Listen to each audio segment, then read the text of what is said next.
Morning, Dr. Fuller. Morning, Mr. Brown. How are you, sir? I'm doing outstanding. Looking sharp as usual? I'm a little dehydrated, Dr. Fuller, as you can tell from drinking sparkling water this Monday morning. If farming was easy, everyone would do it, my friend. That's what they say. But yeah, looking forward to today's show. Today, as I labeled it, weaponizing the DOJ, accountability or revenge, because sometimes it can be a very, very thin line between the two. Really, it comes down to a matter of intent, probably. Dr. Fuller, what do you think?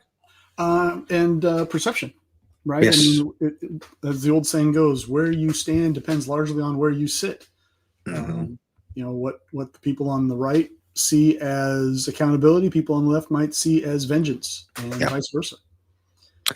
Yeah, so that's going to kind of be the tone and tenor of today's show. Get a couple things out of the way first. Dr. Fuller and I are part of the American Warrior Society, and if you'd like to check out more about our self-preservation community, because it's not all about gunfights and car chases, there's also go bags, there's also medical, there's all kinds of things to keep you and your family safer. There's an entire fitness program inside the training vault.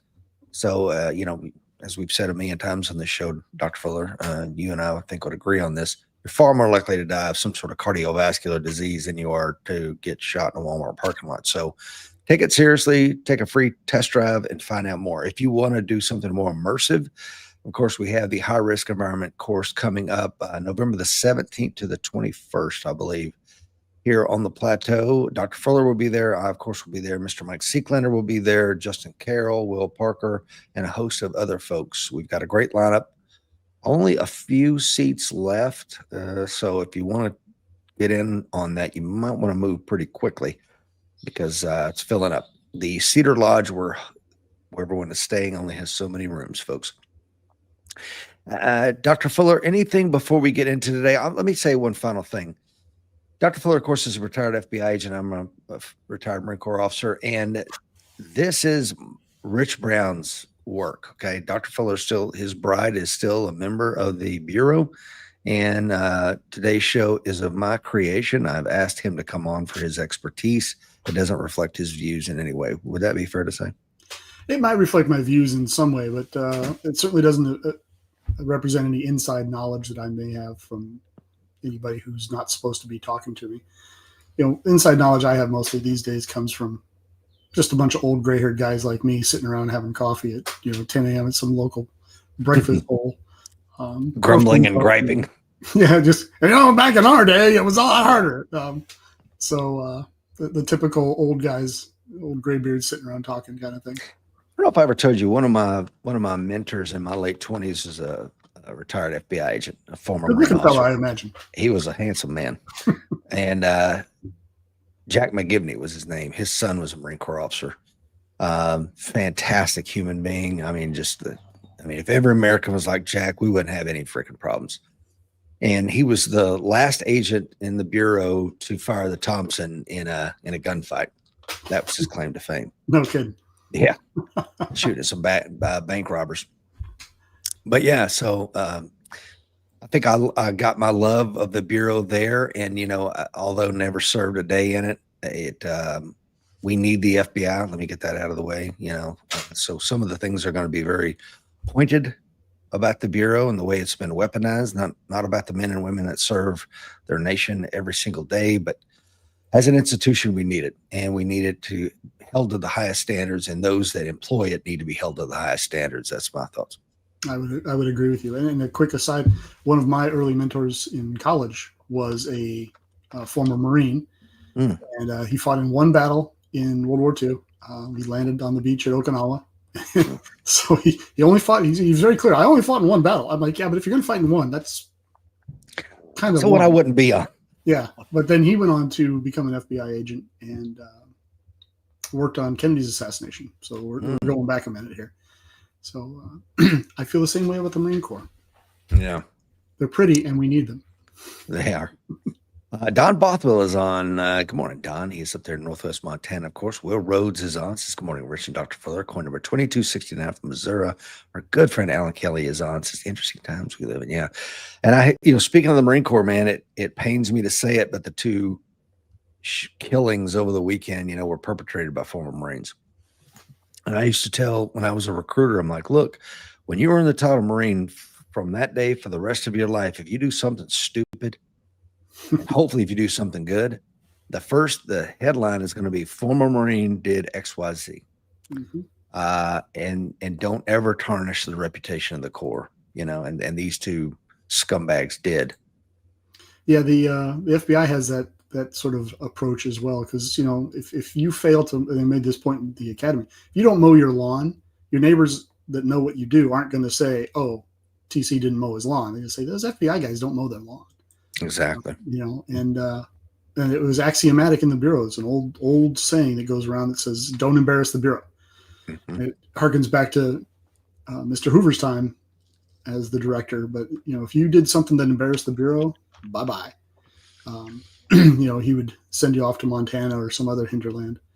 And that echoes through the bureau to this day. Do not embarrass the bureau. It should be, and if it's a loss of trust and confidence, which is some of the things we may discuss today, then there's no Montana for you. It's the door, And I'm sure the Marine Corps operates utilizing that tool just as much as the FBI does. Is the catch it of the FBI. You come up and you say, "I'm with the FBI." That has an impact, right? I mean, I can't tell you how many times that I showed people my credentials and said, "I'm with the FBI, I need to talk to you," and people would just turn white as a ghost. Sure. They get nervous. They start twitching. I mean, it was impactful. That was nothing I did. I mean, I show up in, a dairy barn in Vermont wearing Bruno Molly's in a suit. That's a little odd, but it was the trust and confidence people had in the organization, and it would open doors and it would get us cooperation. And that was true in Afghanistan. I mean, you go all over the world and it has the same thing. I'm sure the Marine Corps has the exact same impact. Oh, former Marine, and all of a sudden, boom, there's a stereotype that popped into people's head. 100%. And I mean, as much as I've been hired maybe a dozen times by the FBI to do some things with them and for them, and still today, if somebody knocked on the door, "Hey, I'm the FBI," yeah, I would turn white as a sheet too. I mean, and you might too. Yeah. And there were times when I would talk to people and, I'd say, "I'm with the FBI, I'd like to talk to you." And they "What are we going to talk about?" "Well, we'll get to so as part of taking over the conversation, taking control of the conversation, I would kick that can down the road and let them kind of twist on the horns of what is the FBI here to talk to me, and just let it rattle around in their head, and it would put off their game. Oh, 100%. My brother Jeff is on this morning, and Michael Gentili is on. Says Hoover wasn't exactly the poster child. Very odd person, by the way. Yeah, I think an example of how you can be odd and still be very good at what you do. Whether you agree with him or not, whether you believe the stories about his sexuality or not, it does not change the fact that he had a massive impact on policing in the United States and the professionalizing thereof. He sure did. Yeah. For good and bad. Yeah. One of the things that I'm not going to say you and I'll just say me. One of the things that I struggle with is, calling out both sides and being a fair judge of, hey, this is wrong, this is right, even though this is my team, right? Dr. Fuller, they're doing something I can't agree with. And that's one of the things with, if you're going to stand on the moral high ground, you got to understand this is expensive real estate. Yeah. It really is. So I don't ever, and I don't think you either want to be labeled as a hypocrite or someone that believes in double standards. So we're going to try to call some balls and strikes this morning. It may bounce against your team a little bit, maybe my team. But if we're going to have these core principles, these morals and ethics, and say that we adhere to them, they got to apply both ways, right? Absolutely. You simply can't ignore standards when they're applied to your own side, or they're not standards, right? If it's a moral standard, it's a moral standard. And you lose that moral high ground very, very quickly when you only apply the standards to the other side. Mm-hmm. And I think we see that a lot in our politicians. And I think that's part and parcel of why people have such a low opinion of politicians as a general statement, because we don't see them as adhering to any kind of accepted ethical or moral standard. So the right has made a lot of hay with the Biden administration weaponization of the Department of Justice, not just the FBI, but the entire DOJ as an apparatus. And of course, we can give We can give instances of it, and I will kind of throw it to you, Dr. Fuller. What stands out when you consider some of the ways the Biden administration kind of weaponized the Bureau? Excellent question. Let's start maybe with a definition of weaponization. I mean, what Please, are we talking yes. about when we start there? I think the way we're using it here, and correct me if I'm wrong, but it's really the misuse, and we're talking specifically about DOJ here, but of course this can be applied broadly.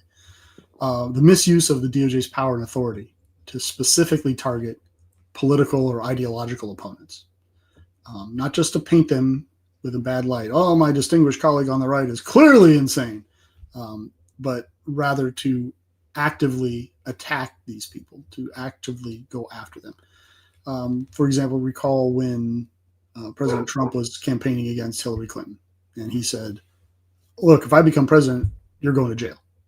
Right now, that plays very, very well with his Paraphrasing, but yeah, paraphrasing. Right, I'm going to send you. You're going to investigate and go, and that played very well with his target audience. And we're kind of used to that sort of thing. It's a little more extreme, I think, than we'd seen previously. But we're used to that sort of, bluster, because that's what it turned out to be, right? Because he never once investigated her, did not have DOJ going after her, didn't have her indicted. But I think things have changed. So with your question about, the weaponization of the DOJ under the Biden administration, again, this is largely going to depend on where you sit, right? If you're on the left, you see it as an appropriate use of authority. On the right, you see it as an unwarranted, excessive use of authority and power to target a political opponent. And I think you've got strong arguments on both sides, frankly. But during the Biden administration, the phrase weaponization of DOJ started to catch a lot more traction. Right? I think our politically hypercharged environment that we're living in now gives it that fertile ground that we haven't seen in previous generations. Right? People are much more willing to believe these accusations because, frankly, they've been around for a long time. Oh, this is political overreach. Oh, you're going after him. Oh, this is solely a political witch hunt. That was the other phrase that we used to hear a lot. Right? Oh, it's political witch hunt. Political witch hunt. Now it's weaponization because we're starting to see evidence that we can then attribute to, oh, this is clearly weaponization. So what do we see? Well, let's not forget the House Republicans, in December of last year, released a 17,000-page report from the Select Subcommittee on Weaponization and detailed the Biden administration's weaponization of the tools of government, and including the DOJ. Well, Michael says, let's not forget the IRS and EPA as well. Yeah. So it really, yeah. If I understand you right, we're kind of concentrating today on DOJ, but yeah. The point is that this is going to go all over the place. Yes. I mean, the regulatory capacity of the federal government is something that can be weaponized very, very quickly. I mean, how many lead smelting factories are left in the United States for making ammunition now? None. EPA shut them down, right? Through regulatory act. It wasn't a law that was passed. They're just all gone. Now, I don't know if any have been reopened in the last few years, but nonetheless. So that was a long way around to get into your question. We certainly have the indictments of President Trump and the investigations of President Trump that went on and on and on. Now, what about raiding Mar-a-Lago? Yeah. So that falls under the investigation. And I think you have a strong argument when you say, well, you raided President Trump, but you didn't raid President Biden. You didn't raid Hillary Clinton. These things didn't happen. So that appears on its surface to be slanted, right? Politically weighted in favor of the left. Now, whether it is or not, I don't know. I wasn't in the investigation decisions. I don't know. But I think for those of us on the outside looking in, it certainly appears that way. And at the very least, you can fault the Biden administration for not packaging that better, for not presenting it to the world better, not saying, look, this is the reason we did this, and this is the reason we did that. We hear all this talk about transparency, and yet when it comes to these sort of decisions, well, we rarely see it. I would submit that, and I'm going to throw it to you. If you're packaging something that is unprecedented, you better package it, because the minute it happens and it's unprecedented and it's happening under your watch, then everybody can go, oh, the rules have changed now, in an information vacuum, in any kind of a vacuum, something's going to fill it. And in an information vacuum, and we used to see this in FBI investigations all the time, people will make up information to, fit with whatever preconceived notion they have and whatever little tidbits of information they have to turn it into something that it perhaps is not.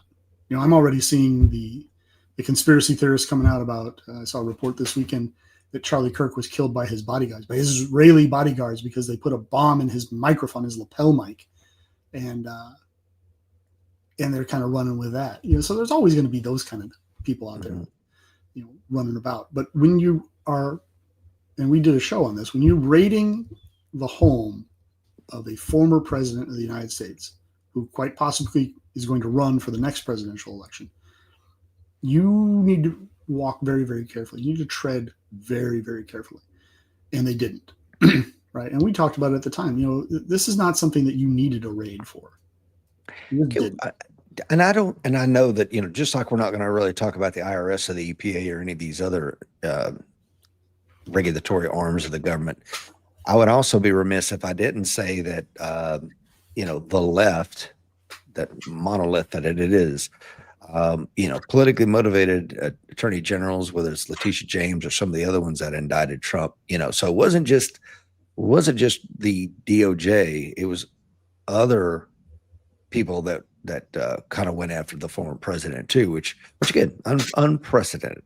And what's funny about the Mar-a-Lago raid, not funny, but interesting, is presidential powers have always been presidents have been given presidential powers in order to declassify anything. The minute he speaks it is fine. So whatever I would submit, whatever he had at his house, he had the power to have it there and, could get it whatever classification he wanted. So the fact that they felt it necessary to raid his home, I found no merit in it. All right. And I don't want to rehash our whole old show that we did, but you certainly don't do that because you think you're going to put President Trump in an orange jumpsuit. You do it for optics, right? You do it for talking points. You do it for sound bites. And it worked, right? I mean, suddenly you can run around and keep trumping this out and keep bringing it out. How many times do you hear now that he's a multiple felons, we convicted multiple felons? Yeah, I wouldn't expect those to stand. It's funny. Every time I try to explain what those 34 felonies are to people, they're like, "It can't just be that. You're misrepresenting them." No, I'm not. It's absolutely freaking ridiculous. But you don't need to. But they told me he's a multiple. The 34 felonies. This must be horrific. Like, let me explain to you what happened. Now I get it. I'm a conservative, so let's get that bias out of the way. But read it for yourself, and you'll be like, "Holy shit." They really went after this guy. I know. Well, look at the Trayvon Martin shooting. There's still people that believe that shooter was told, sir? That George Zimmerman. Yeah, that he was told by dispatch to get back in his car and that he refused. Right? People still believe that to this day, even though the recording is out there in the public sphere and you can listen to it. And I have. Mm-hmm. And that was never said. But people will, they'll go to the mattresses over that particular fight. And I think people that are managing these sort of attacks on both sides understand that. You just need to get it into the public sphere. I mean, people are still kicking around the fact that Obama was, has in his fake birth certificate. That his wife is a man. Those are fringe things. I'm talking about, right. And I will be complete. I think I texted my brother, or maybe it was you over the weekend. I'm like, I want the Obama perp walk. If the things that are being said that he did what he is alleged to have done, then yeah, I want the Obama perp walk. It may not stick, but I want the optics. I want his legacy. I want his Nobel Prize revoked. All this other crap, not for revenge, but for accountability. If you do those things, you need to be held accountable. One final thing, then I'll turn it back over to you and shut my mouth. I have been on the other end of, as an investigator, where they came after us, me and the commanding officer and the judge and everything in a case where for unlawful command influence, which is something that in the Uniform Code of Military Justice, the JAG manual. So before we could even go to trial on my case, I had to get read my rights and had to take the stand on, did you Were you involved in unlawful command and influence and going after this Marine, this poor, pitiful scumbag? And once all that was taken care of, now we can go to trial. I don't know why that same level of scrutiny is not applied outside, to other things. Well, because it's not the military, pure and simple. I mean, it's. But you make a really good point. It's the perception. There's a lot of this is perception management, right? And we've talked about on the show before. The process is the punishment. Just putting you through the ringer is the punishment. Putting President Trump through the inconvenience of having to turn himself into law enforcement and have a mugshot taken, and then that mugshot can be bandied about, and you can give that to the spin doctors and spin it as much as you want. Anyhow, back to your original question.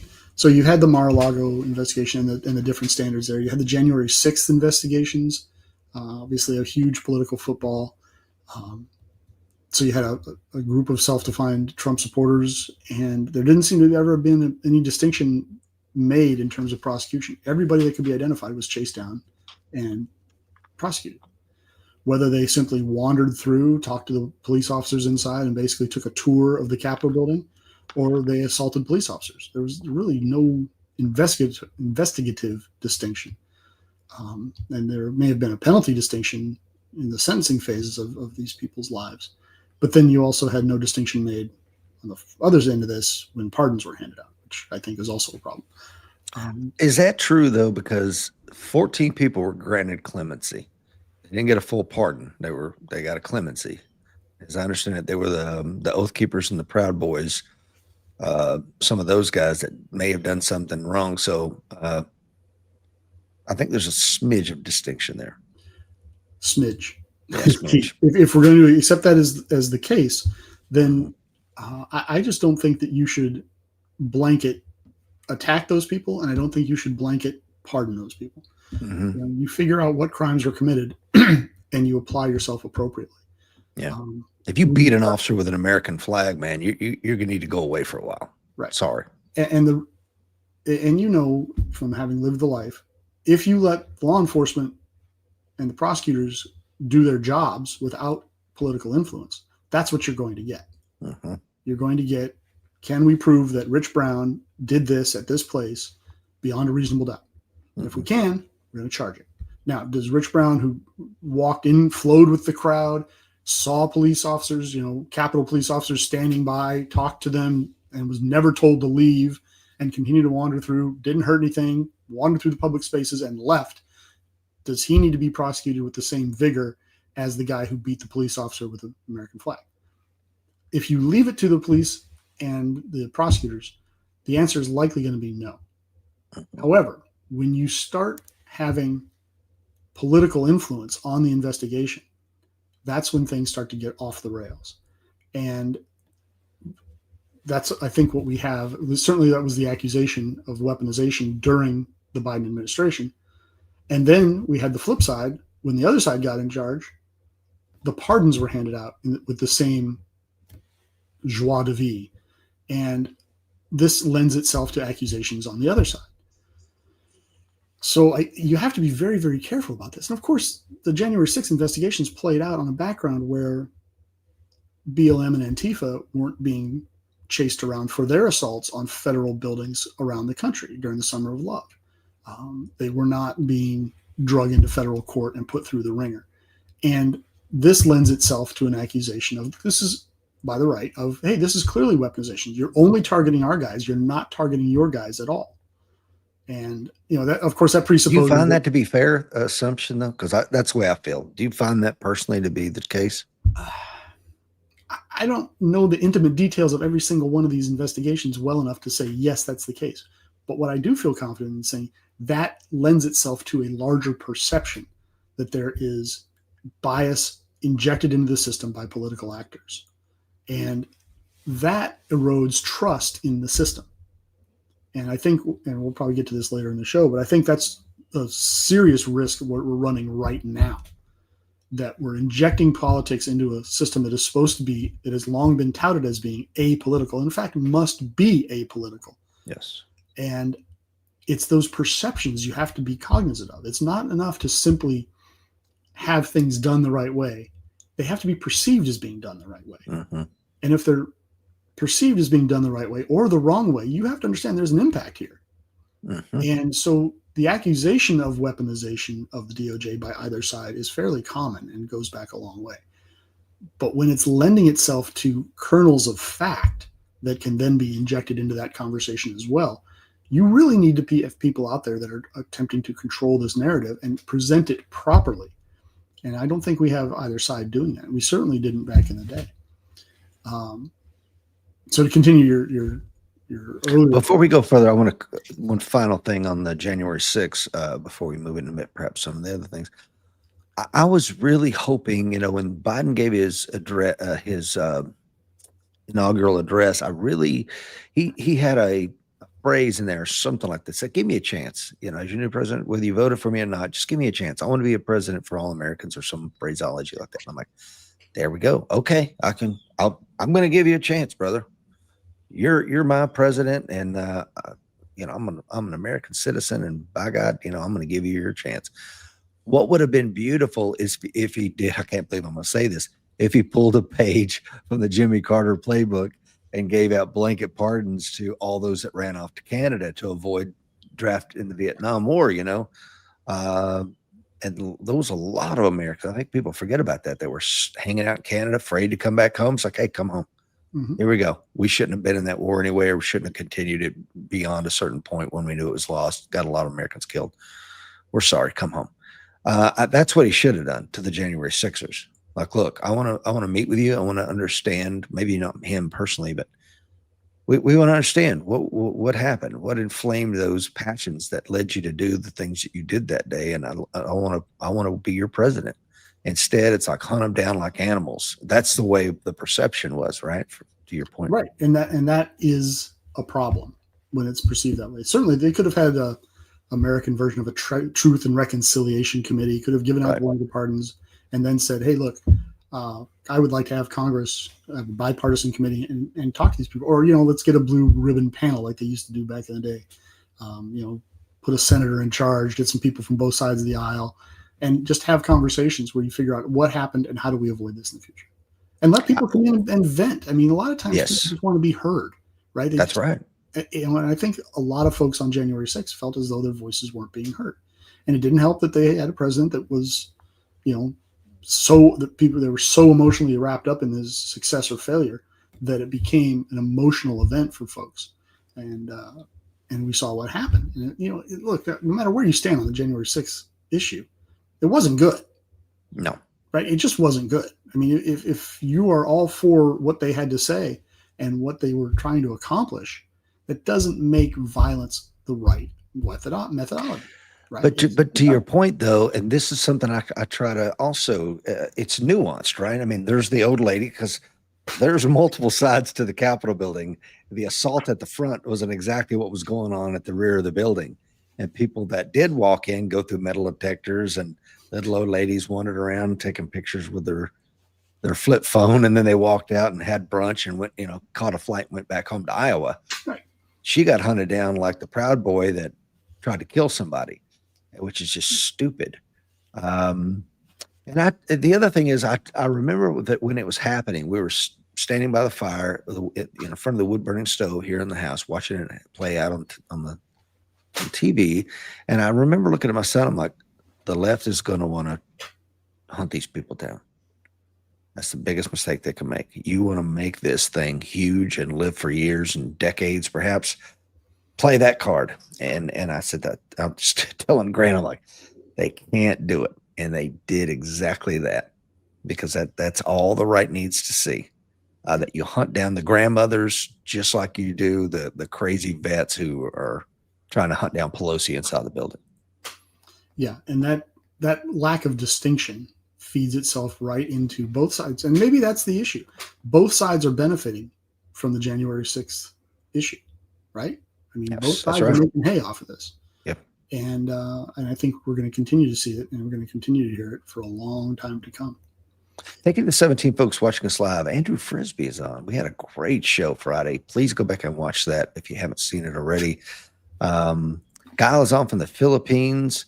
Don says putting your putting you through the ringer is solely for the purposes of intimidation, not just for the targeted individual, but for everyone else that sees the news. If we can do that to him, imagine what we can do to you. And that's exactly right. It has a chilling effect, right? It absolutely has a chilling effect. And again, the punishment is the process. You may come out the other side fine, but you're going to get ground up in the meantime, and it's going to cost you money, and it's going to cost you time, and it's inconvenience, and there's a reputation hit. These are all issues that, for people like you and I, are impactful, right? If you I'd be destroyed. I don't have hundreds of thousands of dollars to fight the federal government, and just to go, hey, Rich, you're exonerated. Congratulations. And I've lost my house. I've lost everything. Right. And, if you're a guy who's done, 50% of your lifetime locked up inside, the concept of going back in isn't necessarily as impactful it is for you and I. But for people like us, just getting ground up in that system is a significant punishment in and of itself. So back to the weaponization, because there's not just the targeted, but there's also the looking the other way with regard to Hunter Biden, right? I read the book, The Laptop from Hell, and it seems pretty doggone clear that crimes were committed, perhaps not just by Hunter, but maybe the president's brother, which is why they all got pardons, by the way, and that money was being funneled to his grandchildren. Why does a 6-year-old granddaughter need $28,000 from a Ukrainian oil and gas company? Does that make any sense to you? Makes perfect sense to me. I don't know that it's legal, but it makes perfect sense. I mean, hey, look, if I could have somebody in another country give 28 grand to my as yet unborn grandchildren, I'm on board. Sign me up. So that just means I have to take your phone calls? Oh, of course. Well, that's not how the law works, folks. The prosecuting attorney that was going after the Biden crime family, the Biden family in Ukraine, do you know before, of course, we all have heard that President Biden said, hey, I'm not leaving here till the guy's fired. And if you want this money, you're going to fire the guy. But before that, weeks before that, there was an attempted assassination on him. This is an interesting one. I wasn't aware of this till I started going down the rabbit hole on this. He was sitting in his office, and I guess the shooter didn't realize that his window was bulletproof, and a round was fired from a rooftop some distance away and smacked the bulletproof glass, and he was saved. But again, it's one of those data points. It's like, who would want to kill a Ukrainian prosecutor to where they would put the sophisticated sniper thing together? It's just, it looks odd, Well, obviously he knew there was a problem. Otherwise there wouldn't have been bulletproof glass there. Mm-hmm. But so yes, to your question though, the slow rolling of the investigation into Hunter Biden was fairly obvious. And what's amazing is nobody was surprised. Nobody was up in arms about this idea. Nobody was incensed. Just like when Bill Clinton lied to a grand jury, nobody was incensed about it. People were like, well, he's having an affair. Of course he's not going to tell anybody. I'm like, well, no, time out. Wait, he's in a federal just testifying to a federal grand jury. You don't lie. You don't get to lie. And you don't get to lie and keep your bar license. No. Unless did they not take it away? I don't remember. I don't know. They didn't take his bar license. Wow. And where was the National Organization of Women over that one? Right. Exactly. he's anyhow, off topic. So Hunter Biden and his laptop, that investigation gets slow rolled. Eventually in 2023, he gets that sweetheart deal, right? They're going to no jail time, a couple of misdemeanors. And it wasn't the prosecutors that got upset about that. They agreed to the deal. Where that thing fell apart was, you get a plea agreement for those that don't have an intimate knowledge of how these things work. Rich is being prosecuted for stealing widgets. I'm prosecuting him for stealing those widgets. Rich he's a long-term widget dealer. And his attorney sits down with me, the prosecutor, and he says, look, I don't want my guy to do any time. I say, I want your guy to do 100 years. We go back and forth, and we make a deal sitting in an office. And Rich's attorney has to come back to him and say, look, this is the deal they're offering. Rich can say yes or no on advice of counsel. Eventually you come to a bargain. And the whole idea is to not spend the time and money and effort of having a trial. So it really keeps the system from getting gummed up. Mm-hmm. So I, as a representative of the people, say, okay, this is the deal we're going to go with. That doesn't make it so, right? Rich's attorney and I, we agree to this plea agreement. I write it up. Everybody signs it, and we take it to a judge, and the judge has to say yay or nay. Mm-hmm. And in Hunter Biden's case in 2023, the judge looked at it and said, "No, rework the deal. This is far too much immunity. This does not comport with what I would like to see happen in this case." And as a result of that, and I know you know all these things, right? The attorneys went back and could not come to another agreement, and so it went to trial.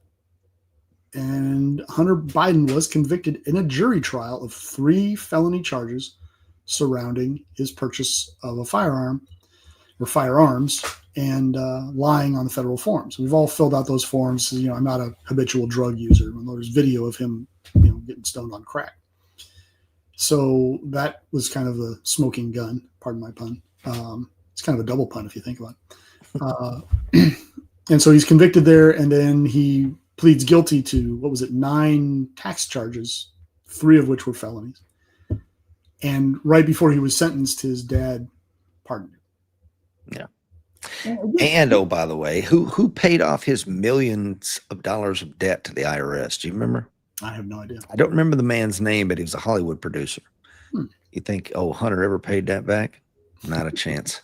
Don't have to. You don't have to be rich if you got friends who are rich. Mm-hmm. Give your granddaughter $28,000. Yeah, and I don't know who this gentleman is. Will M. He's talking about, there was all Hunter's business partners that came out and that told the truth. And of course, he also says the media doesn't mention who else sat on that board of Burisma. And I think it was it one of Mitt Romney's kids or something like that? It was crazy. Yeah, but this is the problem that we're talking about, right? When you politically charge an investigation. John Kerry's stepson was one of them, yeah. It becomes an issue. And it doesn't just erode the actual occurrences of what happened. It dilutes that impact. It erodes your confidence in the system. Right? 'Cause at this point, we all kind of sit around and go, okay, wherever you are politically, Biden's a crook, his son's a crook, yada, yada, yada. That is less impactful on us long-term than saying DOJ is corrupt or DOJ has been corrupted by political masters. That is impactful on all of us. And that has much more far-reaching impact than Hunter Biden getting off on, a half a dozen or a dozen criminal charges. And this consistent use of the levers of government, this increasing use of the lever of government to attack political rivals is going to have long-term impacts on all of us, including Guile down in the Philippines, potentially. Mm-hmm. So then we had they say if America gets the sniffles, the whole world catches cold or something like that. I'm probably butchering. Yeah, and I mean, it's a witty saying, but it does give you an idea. It's the same was true when Rome was ruling things. The same was true when the Ottoman Turks were ruling things, and Genghis Khan was ruling things. And when you have a large, perceived monolithic society like the United States is right now, it's impactful around the world. Other examples that the right likes to cite of weaponization of DOJ would be parents on school boards investigations. That was a little bit lower key, but still right up there. And I would argue potentially more impactful on the day-to-day lives of our viewership here. Recall that in 2021, Merrick Garland sent a memo over to the FBI and said, look, you got to start addressing threats to school board members around the country. Because there was this idea that right-wing leaning attendees were getting mad at school board members and were trying to unduly influence the school board members. And of course, there was a lot of those school board members that were on the receiving end of that were kind of woke ideology folks. And so they were pushing an agenda that in some cases flew in the face of community standards. Yeah, that whole thing, Dr. Fuller was chilling. I think it was Garland that sent the memo out saying, hey, I want the Bureau to look into these school board meetings. What in the hell are you talking about? This is a local matter. What the hell does the FBI have to do with a pissed off parent and a school board trying to hold the school board accountable to his or her child's education? Right. And if he gets rambunctious and he gets out of hand, there are local laws to deal with that. Yes. You don't need to take this guy out of Poughkeepsie and shove him in a federal pen in Southern California because he told off the guy at the school board meeting, and threatened to, take him out back. What was it? By threat? If we were back in high school, I'd take him out back and kick his butt. Right. You have local laws to do that. So the idea that the federal government was going to start sticking its nose into school board meetings around the country is very chilling. Now, anecdotally, from various people I knew in the Bureau that are in large part no longer in the Bureau, that was an order that was largely ignored. It was an order that they're like, look, no. Because how do you enforce it? You send FBI agents out to the school board meetings? Just walking into a school board meeting in York County, South Carolina, as in a suit and a tie, right away you're going to stand out, right? Because nobody shows up to those in a suit and a tie. But if you put 2 FBI agents in the back, they don't say a freaking word, not one word. It's going to have an impact on the open and free discourse that is part and parcel of these local community meetings. It's going to be chilling. People that might otherwise voice an opinion are going to say, nope, not today, not me, I'm out. People are going to stop showing up. So you can't do that sort of thing. You just can't. And we'll never know what the intent was, perhaps, unless unless Tulsi Gabbard can find out some documents on it, but like she seems to be doing. But what is the effect? And I think that's what you're getting at. The effect is like, I'm not going down there. I don't want the FBI calling up my rear end. And beyond school boards, which was chilling in and of itself, Michael Chantilly brings up the thing and the 2 people arrested for praying in front of Planned Parenthood. This is something that, as I age, I want to be more involved in, and that is, I think that is the new abolitionist movement, is the abolition of abortion. That's my personal thing. Doesn't reflect the views and thoughts of the American Warrior Society. That's just me. If we call your name is Rich Brown, not John Brown. Okay. Exactly. Yeah. But whether it's and this is something, whether it's Planned Parent, the issues with conservatives or Christian groups that are praying for these women or praying to stop it, and that we've seen it weaponized against them. We've seen it weaponized against Catholics, which is also terrifying. And other conservative religious groups, right? You just cannot do that sort of thing. And again, whether it actually happened or not is less crucial to the conversation than the fact that it's perceived to have happened, that it was said. Garland's memo, whether it actually had an impact, whether any FBI agent anywhere did anything on that memo is debatable.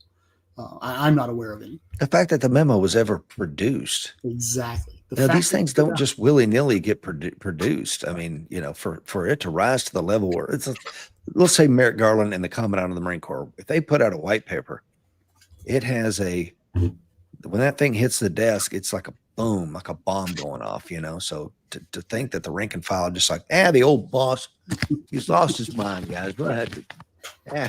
That may be the practical effect, that they just ignore it. But the fact is, Garland had a meeting, maybe multiple meetings, where they discussed putting out this memo. And the verbiage of that memo was, he didn't just sit down and jot it on a cocktail napkin and toss it out the window, right? That was a planned decision to make that memo public and to put that out there. Whether it actually happened or not was less of a concern than what's the impact of me writing this memo. And one of those impacts is it feeds into the narrative of the weaponization of DOJ. And then you had Mark Hawk, right? He got arrested on a raid when he was a pro-life guy. What did he do? Do you remember? I don't, right off the top of my head. I could pull it up real fast. I'm sure there's somebody watching it. Pull it up. HOU. But he said he was going to turn himself in or something. Yeah, right? He agreed to turn himself in, and then rather than just accept that, folks were dispatched to go kick his door and drag him out. So, but you got to be really, really careful when you start targeting folks like that. You really do, because it feeds into this counter narrative of weaponization. And if you're going to do something like that, then you better have a press conference and you better say, look, this is why. And you better put out what you can in an apolitical fashion, or as close to an apolitical fashion as you can. Because if you don't, it feeds into this narrative that is growing in traction about your guy weaponized the DOJ. So that when my guy gets in, guess what? You've set the precedent. You've opened that door. And I think that's exactly what we're seeing now. We're seeing a perception that, okay, now Trump is in charge and he's going to get his tat for the tit, right? He's coming back at you and he's using the exact weapons that you provided him, that you painted as an acceptable option. And I said this, Dr. Fuller, for the entire Biden administration. Every time they would do something unprecedented with the Department of Justice or one of the regulatory arms, it was like, hey, man, it's out of the bottle now. How do you put it back in? And that is the concern I have going forward, because now we have President Trump doing things that are perceived as weaponizing. At least that I perceive them as potentially weaponizing. And the left is going to trumpet this forever, so that when the next guy comes in, we're going to have a problem. And then you and I have had this conversation multiple times. Even if you agree with some of the things that the current president is doing, and you're like, okay, this isn't weaponization. This is justice. This is accountability. Accountability.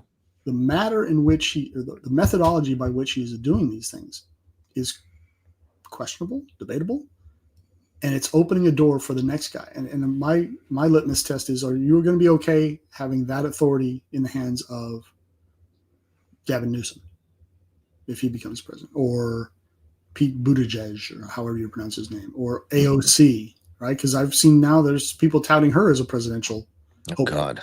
Right? And she's young enough, buddy. She's going to be running for president long after you and I have shuffled off this mortal coil. Oh, she's what, in her early 30s? I don't know. You're looking at another 40 years of this woman on the political scene. If I wanted her to mix me a Cuba Libre, that would be about as all I have use for the young woman, I would take a virgin Cuba Libre from her. Yeah, exactly.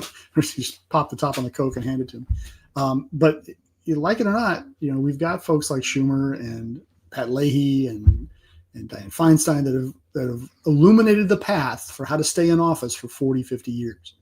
And she's on that road.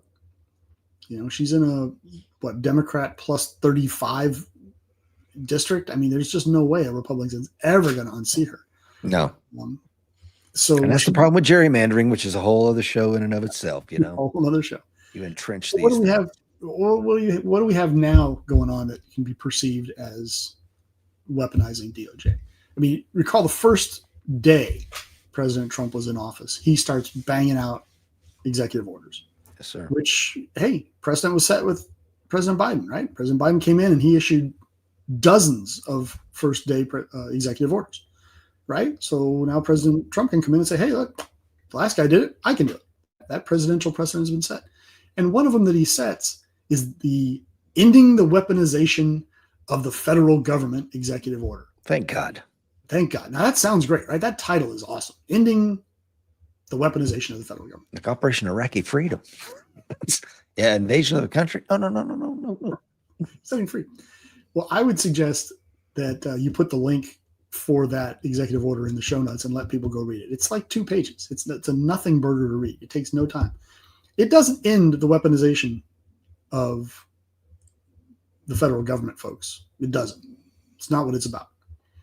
What it does do is it, for good or ill, it charges the Attorney General and the DNI, the Director of National Intelligence, to go back the last 4 years, specifically the last 4 years prior to the day that was signed, and root out examples of the weaponization of the federal government and present papers to either the who does it go to? It goes to the Counsel for the President and the Deputy Chief of Staff for Policy, as far as the AG report goes. And just for those that don't, we have a lot of folks that are new on this morning. Thank you to the 29 folks watching Dr. Fuller and Out Loud. You are a congressional liaison for the FBI, so I think you have a little bit more inside baseball on how all those things work through the. I know where all their offices are, that's for sure. I had to walk around there. But and I can tell you from personal experience that the bathrooms in all the Senate buildings, every single one of those bathrooms are gorgeous. But nonetheless, the reports prepared by the Attorney General have to go up through policy side and through the Counsel for the President. The DNI's reports have to go up through the National Security Advisor to the President. These are reports to the President on weaponization examples of the last 4 years. That's all it says. It in no point says, and we will not weaponize the government going forward. It just won't. And that's a problem. I mean, it's a problem if you're going to jump up on the moral high ground and say, I've got the moral high ground because I've ended the weaponization of the federal government. No, you haven't. Because you could have said that. You could have said that in the opening paragraph. We cannot allow the federal government to become weaponized, but you chose not to.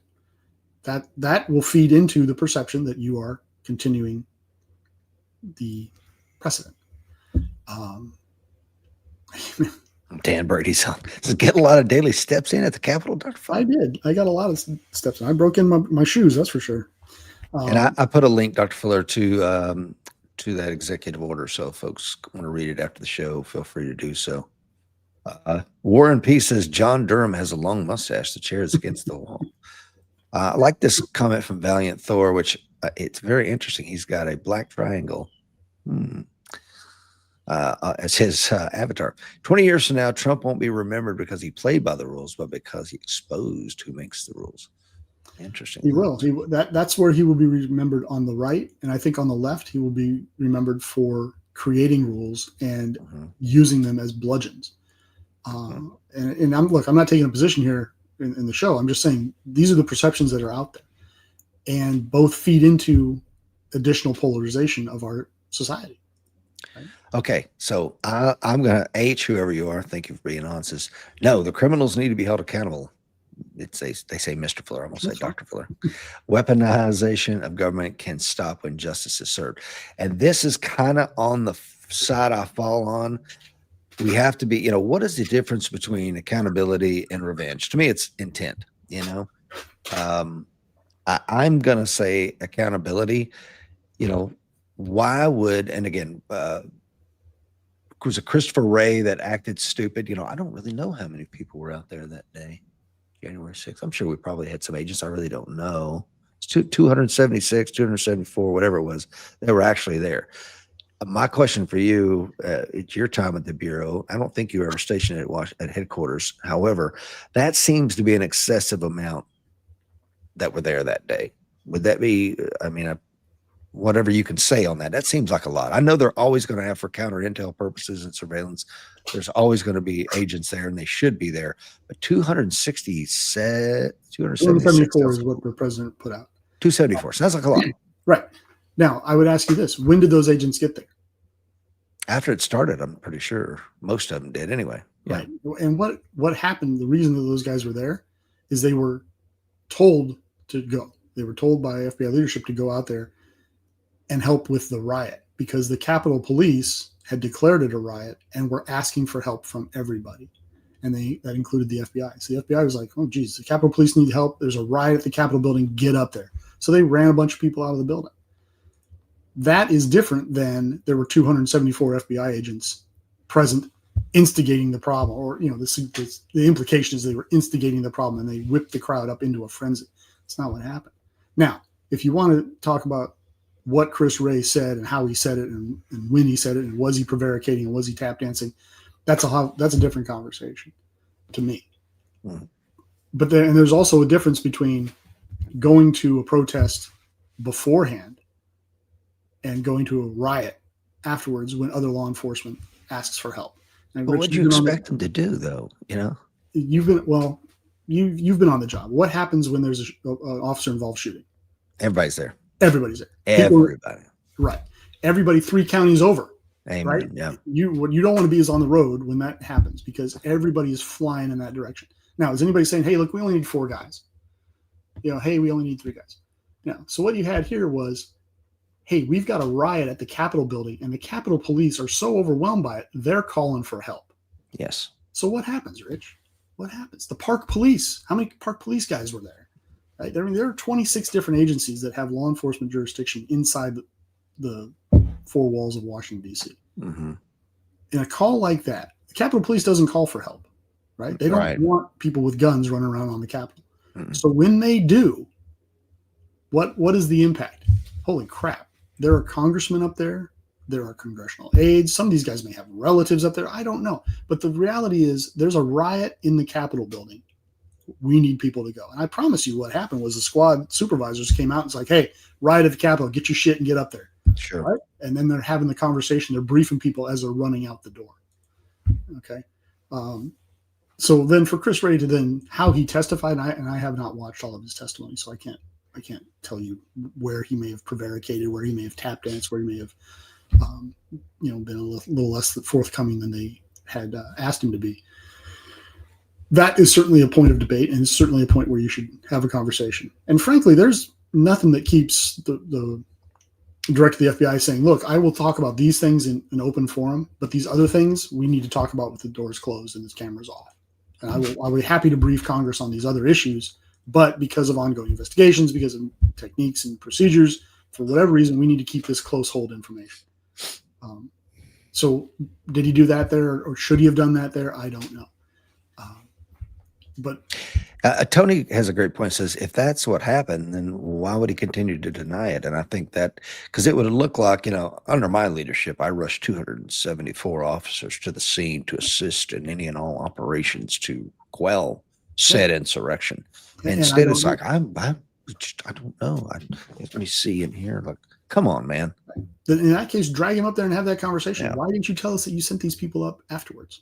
Mm-hmm. And if he comes up and says, well, I didn't know, well, then you need to get spanked for that because you're the director of the FBI.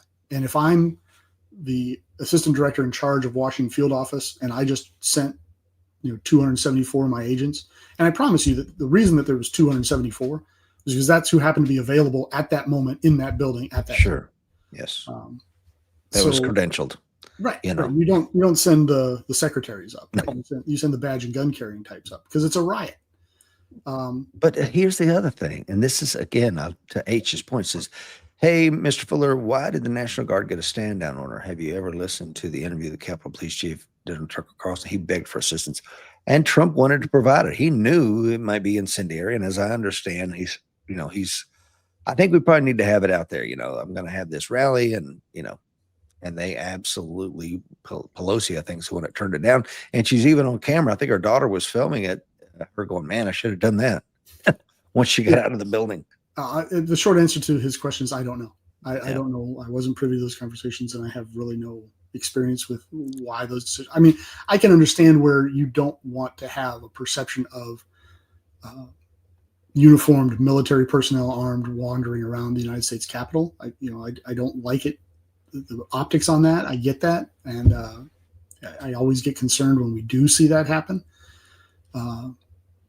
But I don't know in this particular instance. I can't answer that question. Yeah, I don't like it either. But if you go to a University of Tennessee game, you're going to have 107,000 people packing into Neyland Stadium, and to just be like, and let's just say it's a game with Georgia. They're going to rip the goalpost down. They're going to march it down Sutherland Avenue. They're going to throw it in the river and all this crap. You might want to have police presence out there. Yeah, right. But the optics of it, you want to have a good time. But there's sometimes between police presence and military presence. Yeah, there really is, and especially when you're talking about the Capitol Police can only do so much. That's true. When you have tens of thousands of people showing up for an incendiary rally, maybe the rally should have never been held to begin with. That's a whole other argument. Yeah, and perhaps you stage the military personnel at 8th and I or up at Arlington, and you put out to people, hey, we've got the military standing by if we need them. If things get out of hand, and if you put that out beforehand, perhaps that has a chilling effect on rioters. I read one of the presidential speech writers, Dr. Fuller, wrote a really interesting book. I wish I could remember which one it was, and said they're not talking. He walks out of the situation into the hallway, and I think the 82nd Airborne Division, a whole battalion of guys are sitting in those long tunnels underneath those areas, if you know what I mean, and sitting there eating sea rats, waiting because I think Nixon was the president, and they could have just pop up at any time and swarm, So there's ways to do that, right? There are. And of course, I would harken back to there was a time when adults were in charge on both sides, and we seem to have forgotten that. So January 6th has become, I think this debate that we're having here right now is a hot button on both sides. And it allows both sides to point to weaponization of DOJ. And that's a problem, right? What else do we have for current, the current weaponization? So as you pointed out earlier, the non-use of federal investigation tools as Yeah. part of that weaponization process. Eric Adams, right, the Oh, mayor of New York City, he was on the hook for corruption charges, and they all got dismissed. And of course, the concept is, well, it was dismissed because he is helping out with the immigration enforcement, with Trump's immigration enforcement plan. Of course, this is the same guy that 2 years ago was not helping out with immigration enforcement, hell no. just allowing his town to get overrun. So, that's a whole nother conversation, a whole nother. It was politically expedient to jump sides, and of course he did. And you've had a whole bunch of career prosecutors resign up in New York over the dismissing of those charges, right? So you had a attorney general, or not attorney general, U.S. attorney up there that resigned, said, I'm not on board with this, and left. And a replacement was found who said the same thing. I'm not on board with this. I'm leaving. And so and we talked about this on the show previously, that eventually you drill down far enough, you get somebody who says, okay, boss, I'll do it. That's a problem. That's a problem, because of course, once you say one time, yes, boss, I'll do it, then it's a lot easier for you to say, yes, boss, I'll do it the next time. And I think we're going to see that in the northern or the Eastern District of Virginia with the U.S. attorney that's been put in place there, Halligan. I think we're going to see an increasing reliance on her to bring charges that traditionally wouldn't be brought by, or would be brought by District of Columbia. And I think we're going to see her being leaned on a lot more.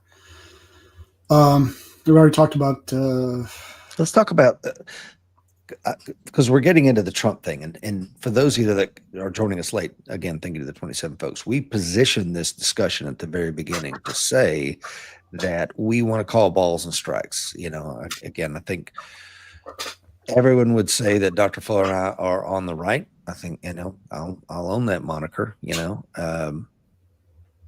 but at the same time, I want to be a fair shooter about this whole thing. And I want to make sure that we're discussing things that are not revenge oriented, but accountability oriented, because we need to right the ship. It's gone too far in one direction, in my opinion. And I'm not saying left, right, in one. I'm talking about misuse of these things as if they were political tools, and they're not.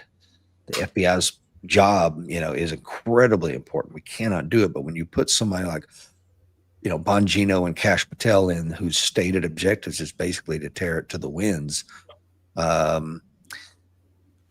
it certainly doesn't look good. And then you have, a lot of firings going on without any kind of due process for their, federal employees' protections were not used. I have a little bit of a problem with this. I'm going to throw it back to you, because I really don't know necessarily what all those protections entail. But I would also submit, again, you and I were both military officers. Title 10 tells us very clearly you serve at the pleasure of the president. And if he wants to smoke you because he doesn't like, your mustache is out of regs, then that's within his purview. And he can, by the way, send us to war anytime he wanted to. He's having a bad day. It just feels like going after the Houthis today, and he wants to put boots on the ground in Yemen. He can do so. And Congress be damned.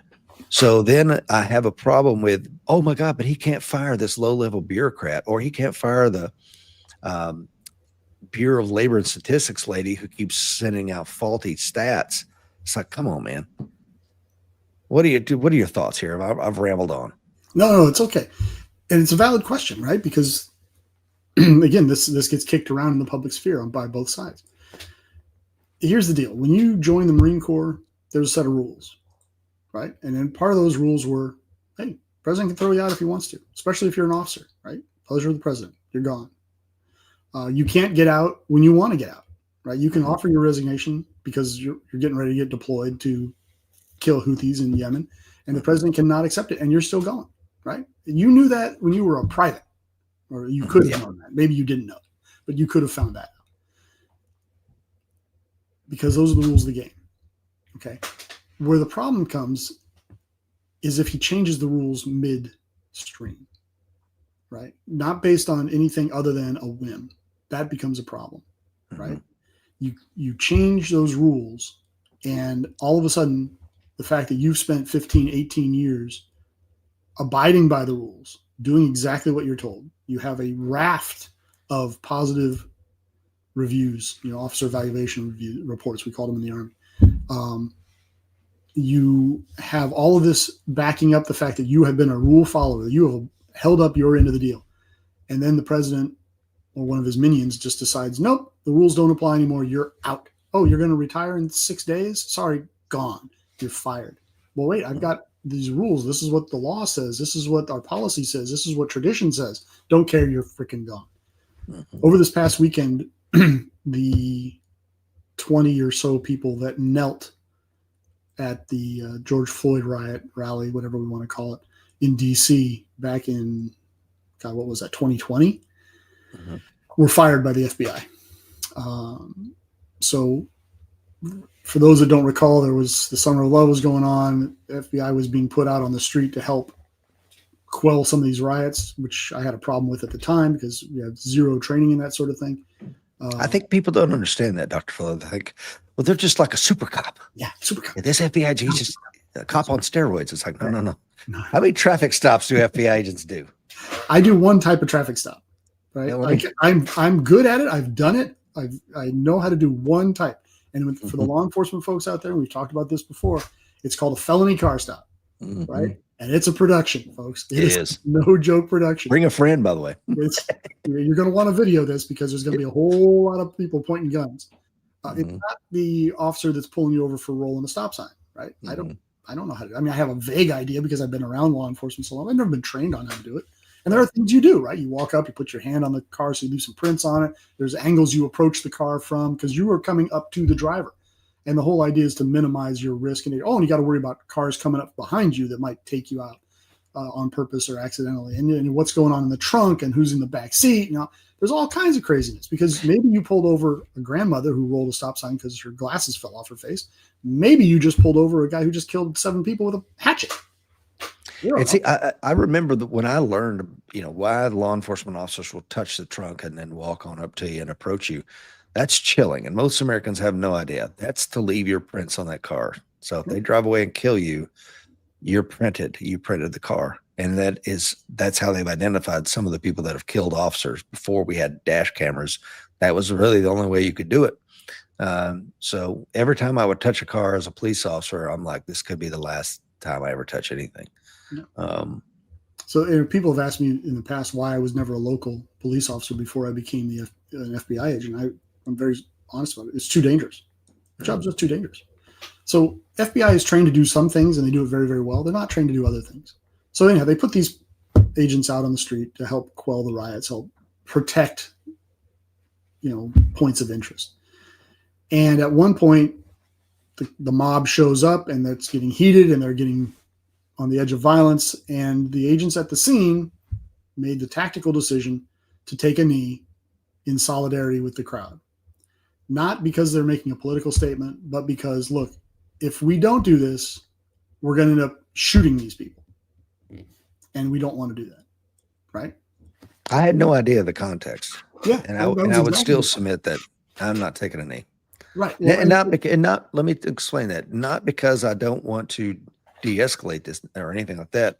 It puts me at a tactical disadvantage. And really for that reason alone, I'm all about de-escalating. I'm all about saying, hey, you guys, you're right, but let's let the courts decide, say whatever I need to say to get out of it. But I cannot, it would be no different to me than like, I'm going to take my gun belt off and set it on the ground. Just input my, I'm not doing that.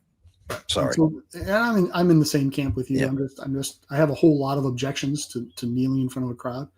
And they include everything you just said. They include, I'm here as a representative of the United States federal government. And I'm, sorry, we're not bowing to the whims of a riotous mob. I don't want to get pinned in place by having to take a knee on I don't want to be taking orders from you.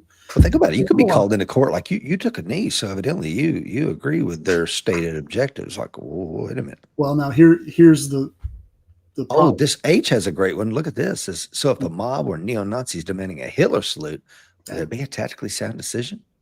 And have the FBI agency all hire Hitler? That's why I'm glad they got fired. Great point. Thank you, H. Well, it is a debatable point, but I would say, look, if my choice is machine gunning a crowd of neo-Nazis or throwing up that salute, maybe that's a debate we're going to have. Maybe you need an A gunner. I need something with a belt-fed machine. Yeah, but here's the point. When you do take that knee, it opens this conversation up, right? I take a knee for the left guy, but I don't take a knee for the right guy. And hey, let's face it. They took a knee for a George Floyd mob under a Democratic president. There you go. Okay.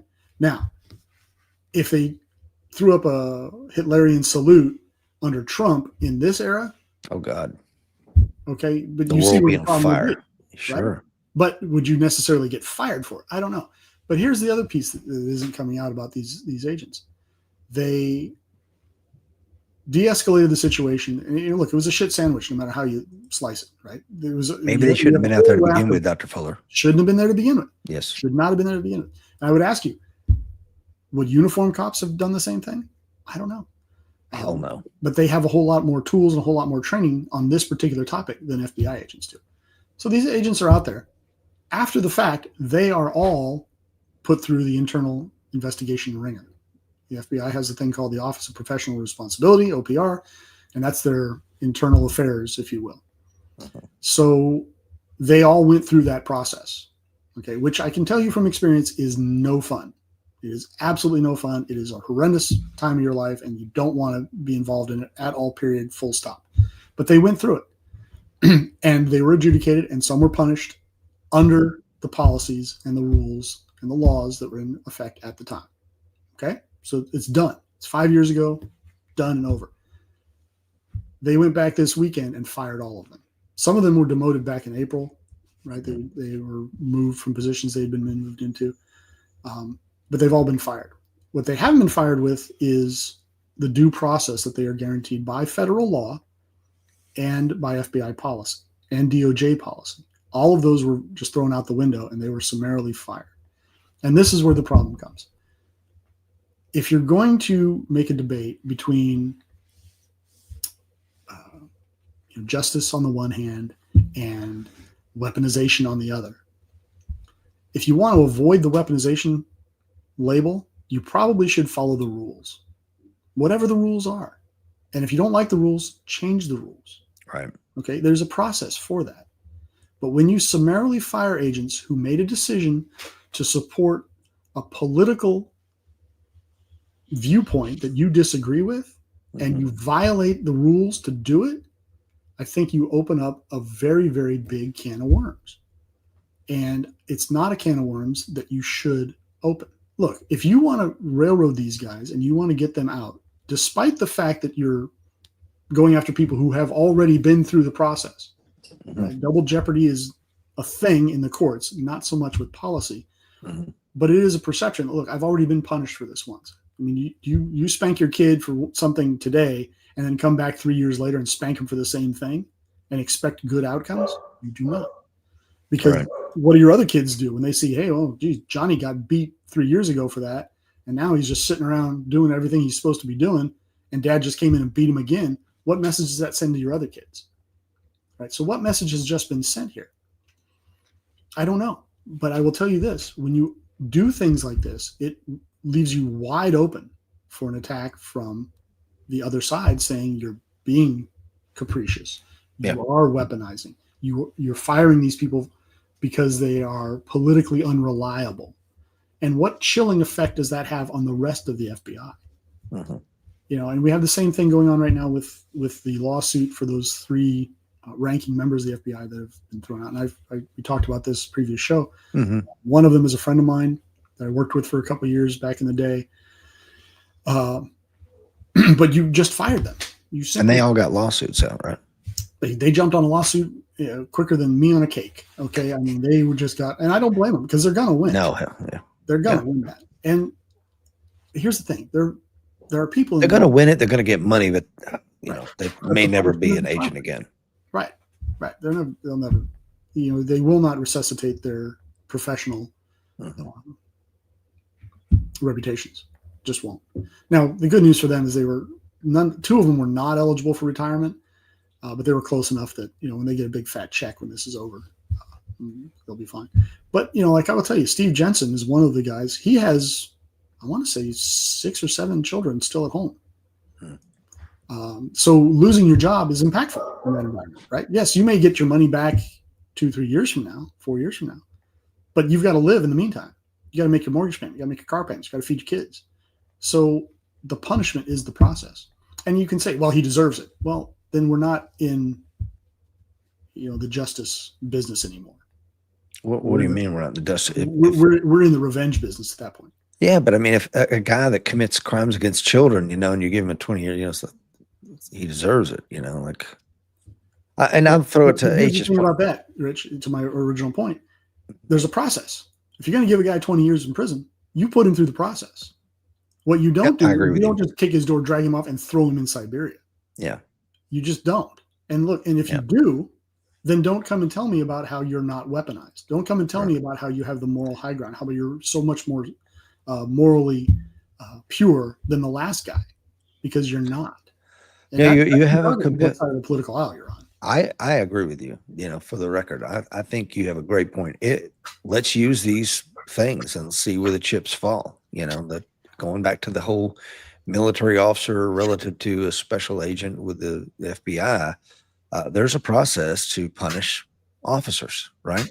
There is. And even though it's like, well, you serve at the, because a friend of mine was a Lieutenant Colonel Select F-18 pilot. He was in the running to get his own squadron, and he had an affair, and how it's looked down upon. It goes to court martial, and he lies on the stand. Yeah. So to the woman he was having an adulterous relationship with. They end up breaking. So it's okay. No, he said, she said. They're saying they're not doing it. Go back and jump in your F-18. They're very hard to prove. It's very hard to prove that. Exactly. One of them comes off the message. Well, they have a falling out. Him and the woman he was having an affair with, and these are people that we knew. They were in our house drinking red wine all the time.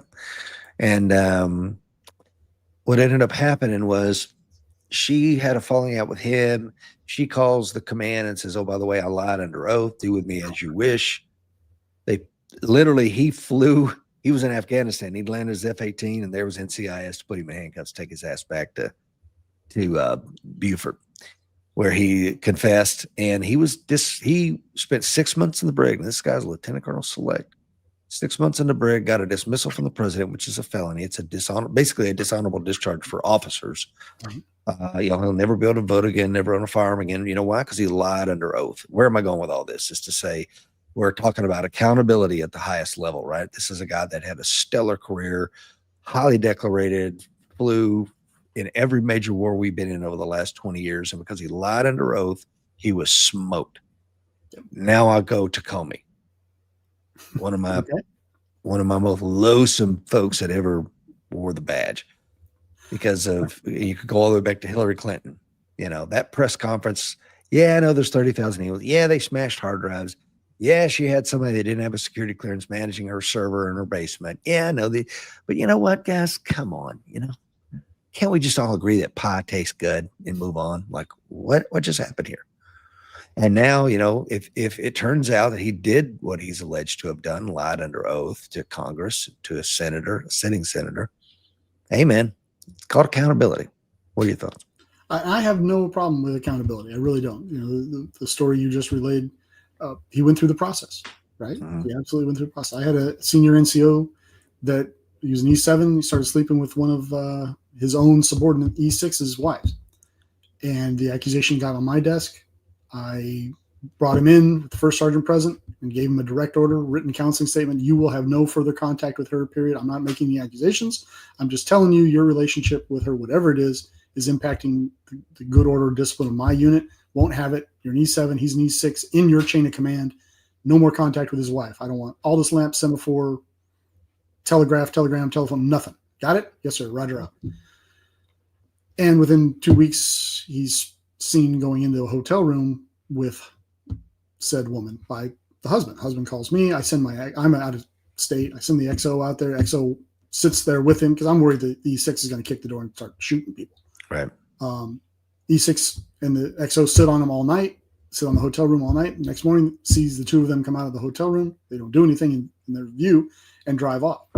I bring the E7 in 2 days later, sit him down. And he's kind of grinning because he knows I can't prove anything happened in that hotel room. So he's thinking I'm going to come after him for. You have to prove penetration, by the way, for Right. those that don't. Obla, what he's getting at here. Yeah. You know, he knows I can't prove that. And I'm like, okay, were you it's in this hotel room at this date and this time with this person? Yes, sir, but nothing happened. We just talked. She needed a friend to talk to, blah, blah, blah, blah. You know, it's okay. And did she leave at this time? And I gave him like 6:04 in the morning. The next morning, drive off in this car. Yes, all that happened. Okay. He said, but nothing happened. Nothing happened. He's hanging his hat on, you can't get me for adultery. I'm like, no, I can't. But here's the counseling statement in which I gave you a direct order to have no further contact with that person. Right? Do you remember that? Because here's your signature at the bottom of the counseling statement next to mine and the first sergeant. The first sergeant sitting right here. You remember that first sergeant? I remember. Yeah, I remember it too. Do you remember it? And now blood drains out of his face because I got it. Yes. Because we went through the process and he knew the process. He knew the rules. And I had him by the short curlies, and that was the end of his career. So I have no problem whatsoever with accountability. I have no problem with creative application of those rules, right? I really don't. But creative application of the rules.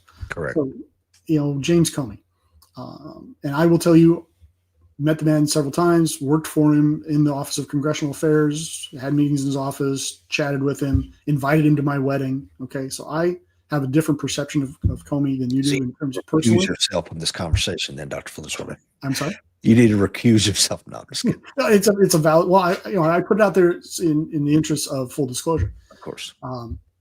But I will also say nobody hates a bad cop more than a good cop, right? Facts. So if he lied to Congress, then we go through the process. I think that the process, the way it's being done right now, however, opens itself up to an accusation of weaponization of DOJ. And here's why I say that. First of all, this case should typically be brought by the District of Columbia United States Attorney. Who typically would bring this up. And it has not been. The current United States Attorney for the District of Columbia is Jeanine Pirro. Judge Pirro of Fox News fame. Because apparently most of our government is now being run by Fox News affiliates. So she has, for those who don't know, she was a judge up in New York State for a while, and she is an attorney. I don't think anybody can accuse her of being an enemy of President Trump. I think she falls firmly into the President Trump camp. So Will M asks what the actual crime is that Mr. Comey has been charged with. We'll get to that in a second. Don't let me forget. Yeah. Did you read the 2-page indictment? I would imagine you did. Yeah. There's no substance to an indictment, so that's pretty easy to do. I mean, we'll talk about that too, because it was actually a 3-count indictment and for a while, but nonetheless. So Jeanine Pirro gets this investigation put on her desk, right? Because this is a significantly impactful investigation to the point where the United States Attorney is going to make the call as to whether or not to move forward on this. And of course, like any commander, she's going to look to the people that did the work. She's going to look to the professionals, right?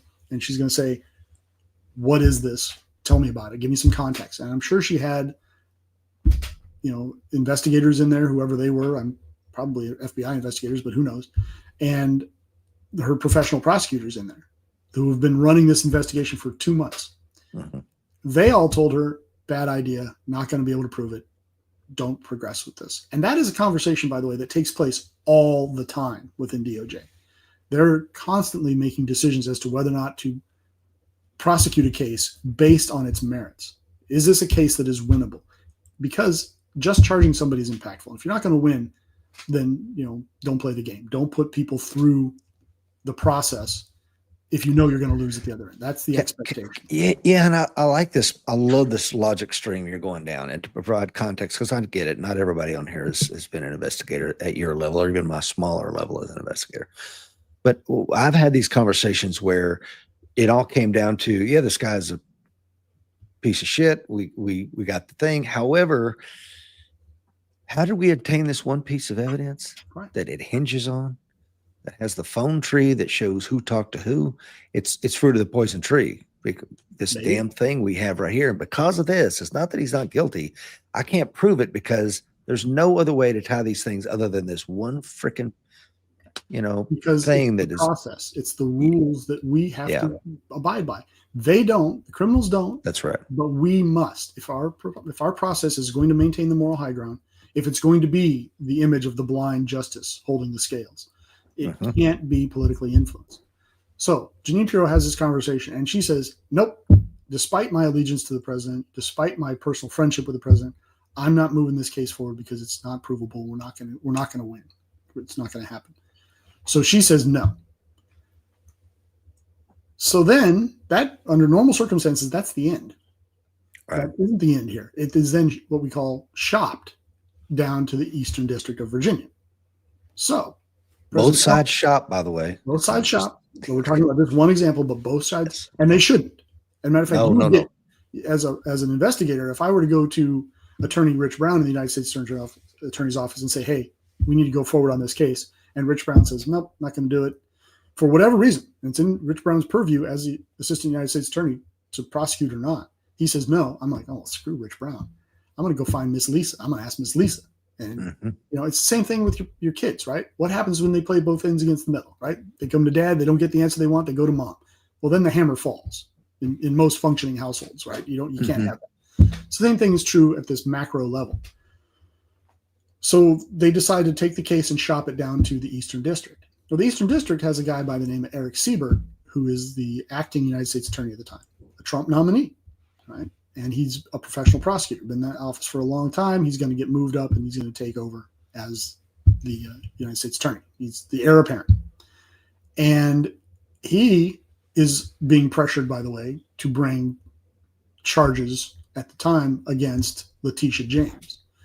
Letitia James being the attorney in New York that prosecuted President Trump and got her 34 felony convictions. It took 34 misdemeanors that were beyond the statute limitations and then pulled them into a felony somehow and shopped around till she found a judge at that Letitia James. Okay. And that's a problem there because you have shopped it around and you have not gone through the process. You haven't been fair about this. Right. You haven't done what you're supposed to do ethically and legally and morally.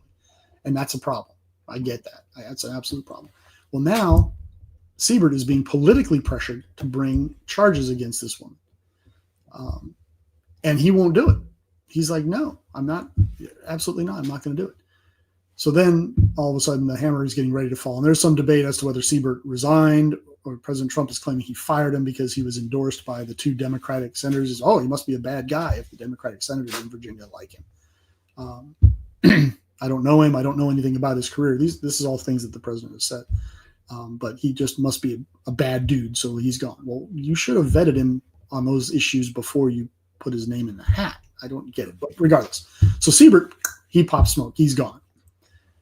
On the 20th of this month, the president puts in Lindsay Halligan to be his nominee for the new United States Attorney's Office in the Eastern District of Virginia. The 20th of September, so just last week. She, by the way, is a former insurance attorney, and she did a little bit of defense work, worked on President Trump's defense up in New York, and has zero prosecutorial experience. None, nada, never done it. So he makes her the nominee for that position. On the 20th. On the 22nd, she's sworn in. 2 days. I've never seen that happen in less than several months, but she's in 2 days. 3 days later, she files the indictment on Comey, which, by the way, she has a memo from her professional prosecutors in the office saying, "Don't do this. This is an unwinnable case. There's no substance here. This is not a case that should be taken to federal court." Now, these are professional prosecutors, and I'm not saying whether they're on the right or the left because I don't know, because it doesn't matter, right? In the professional world that these people exist in, they're not supposed to matter. If it does matter to them, they need to be gone. Okay, that just needs to happen. If you're making prosecutorial decisions at their level based on politics, you don't need to be in that job. So they give her this memo that says, "Don't do this." Mind you, you've also got the precedent of Jeanine Pirro saying, "Don't do this." And it is a big deal to indict a former director of the FBI. Never been done. Just like it's a big deal to kick the door at Mar-a-Lago. Yeah. These are big deals, folks, because if they can do it to big guys like that, Coming down and crushing you and I is a much easier process. So on the 25th. But I love that point because it does. It's chilling. But at the same time, we know they're kicking indoors of little folks like me and you and everybody, the 23 folks watching us right now, Dr. Fuller. We haven't seen that same level of accountability at the highest level. So for some reason, these people get a pass, whether that's, the Clintons, or Bill and Hillary, Obama, and anybody else, So I think, and I speak for maybe the huddled masses yearning to breathe free, that we're longing for that. I'm longing to see, one of these, high profile folks held accountable. Now, if he didn't do it, no problem. The process will find out you didn't do it, and you get to go back to arranging seashells on the beach like you did, 8647, scumbag, So if you're the former director of the FBI and you're putting yourself in those political positions to do things like that, then don't be upset when, oh, by the way, it looks like you lied. Let's look into this a little bit. And look, if you're gonna, if Mr. Comey has a overriding sin, it's hubris, I think, from my position. But again, there's a process, man. There's a process, and when you go about an investigation over the course of months and it doesn't yield you the results that you're clearly looking for, then railroading someone into the position that will say yes to you over the course of less than a week, it really opens the door for an accusation of politically motivated. And how many times have you seen guys, Rich, that, it should have been prosecuted, but for whatever reason, systemically, we didn't get it done. Mm-hmm. We didn't get it done. This likely should have fallen into that category, the one that got away. I teed up one investigation, man, and it was, he wasn't a sergeant major. He was a master gunnery sergeant, but he was the senior E9 in the district, so the entire Southeast United States. And by the time I got done with the investigation, Dr. Fuller, the colonel was leaving and the new colonel was getting there. And he's like, colonel called me in the office. Like, look, it looks great. I get it. Guys done. Looks like you did a great job. I've talked to the attorneys, but I don't want to come in my first act as a new district CO and smoke my most senior E9 with 28 and a half years in the Marine Corps. I just don't feel comfortable doing that. Let's find somewhere else for him to work and let him ride his time out. And I'm like, but I sir, and do an about face and walk out of the office disgusted, but that's what he chose to do. And, I have to stand by his decision. And that, again, it's within his authority as part of the process. And anybody who's worked anywhere over any length of time, but particularly law enforcement and military, we've all seen decisions made that we vehemently disagree with. But they're legal and they're in accordance with policy and procedure, and it's within your purview, and there you go. And Tony makes a point. They're following the process. He was indicted by a grand jury. Fair enough. I will say it's not terribly hard to get an indictment on a grand jury. It's just you got a ham sandwich if you want to. Got a ham sandwich, as they say. And to your point, all this is technically legal. It just feeds into the conversation of the weaponization of DOJ. When you railroad something in like this in less than a week by a person who, by the way, this is great, prepares the indictment for the judge's signature, right? Or the warrant. So, and if you look at the indictment, are you going to put the link, Rich? Yeah, I'll have all the links in today's show. So if you can go back and you can actually read the indictment, and you can read online what the indictments are actually based on, what crimes are actually being accused here. He's been accused of 2: obstruction of a public proceeding and perjury, basically. That's the shorthand. That's not the actual. Pretty vague, actually, I thought. Right. Yeah. And that more detail to come. But there was a third count on one of the documents that Halligan presented to the judge. She actually hand carried it to the judge to get it signed. And the indictment only lists 2 charges. So what, basically a third of them came back no true bill. So it was tossed out by the grand jury. Said no. Mm-hmm. And she tried to get the judge to sign it. And the judge is like, wait a minute, this is a problem. This is not, you've got 3 charges here and there's only 2 on the actual indictment. And she's like, oops, sorry.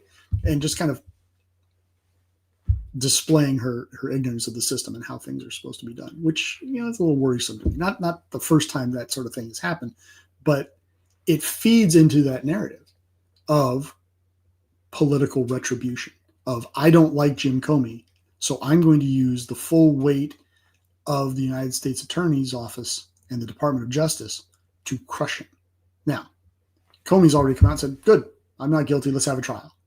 He's a lawyer, he knows the deal, and he's got the money. He's got the money to fight it. Sure. Okay, to fight DOJ. From my perspective, okay, go ahead. This will play out over the course of years, and it'll end when it ends. He's not going to be found guilty. He's just not. And maybe it makes people feel good that he's being put through the ringer on this, and that's okay, I guess. But our overriding thesis here is the weaponization of DOJ, and that is what this really looks like. Right. Okay. So there's great comments coming in. Sadly, I'm not going to be able to get to all of them, guys. But you're killing it today. You're crushing it with the comments. Loving y'all. Appreciate it. All of them are excellent points here. Tony says, I was sitting next to a friend, also retired FBI, when Comey had his press conference. He was absolutely speechless. And again, maybe you're not comfortable giving this because I think you're probably in the bureau at the time when Comey came out and forgave Hillary Clinton, basically. How did you take that personally?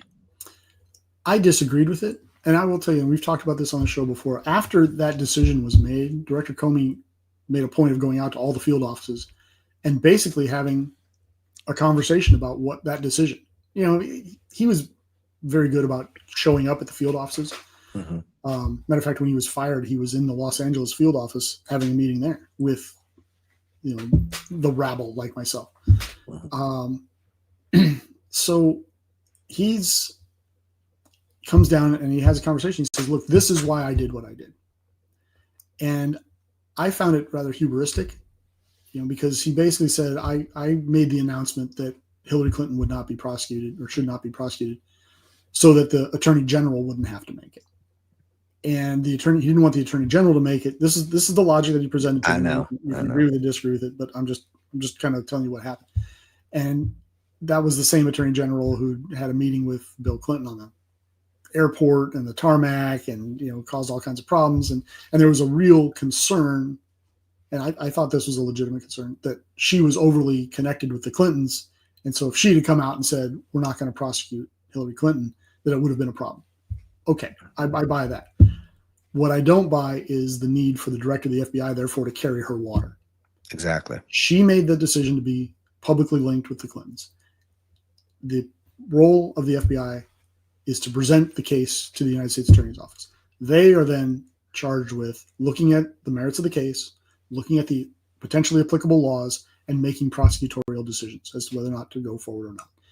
It was clearly within her purview to say, yes, we're going to prosecute Hillary Clinton. No, we're not going to prosecute Hillary Clinton. I have recused myself from that decision-making process and left it to the Deputy Attorney General. Whatever that was her problem, not the FBI's problem. And when Director Comey came out and made that announcement, the day he made that announcement, a lot of us, I remember I was in the office at the time, a lot of us were like, oh, dude, you have just screwed us for all time, because we are going to have to live with that decision you just made. We, not the millionaires that you are, the multi-millionaires that you are, us little poor, chuggy boys that are just, cogs in the wheel. And you were going to ride off into the sunset, and we're not.